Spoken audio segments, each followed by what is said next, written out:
ئەوەی دەسەڵات تاوانباریەکە بۆی لەبەرەی بەغدادن لە ڕاستیە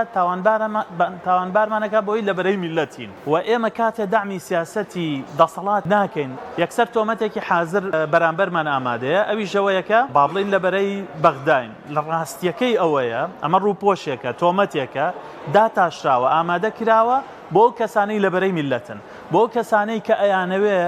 مناڵی شەهید مناڵی پێشمەرگە ئەیانەوێ مناڵی کاربندێکی تەندروستی مامۆسایە خانشینێک لە کاتی خۆیان موچەکە وەرگێ ئەمە بەڕاستی بۆتە تاوانێک کە ئێمەی پێ تاوانبارەکرێ ئێمە شانازیەکەین بەو تاوانەوە هەرچی تۆمەتێکمان لە پێناو ئەوە بدەنە پاڵ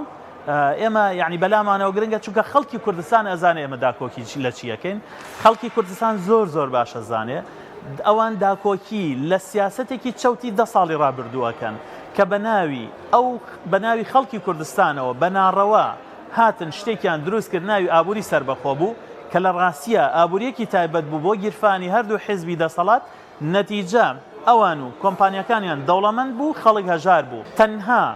لە ماوەی 10 ساڵی ڕابردووە سیاسەتی فرۆشتنی نەوتی ئەوان بۆ هۆی ئەوەی ئێمە لە بەغداوە هەرێمی کوردستان 80 تریلیۆن دینار زیانکەین کە نەتیجەکەی بۆ هۆی ئەوەی کە 25 تریلیۆن دینار قەرزی موچەخۆران لای حکومەت بێ خاڵی دووەم بووە هۆی ئەوەی کە هەرێمی کوردستان 32 ملیار دۆلار قەرزار بێ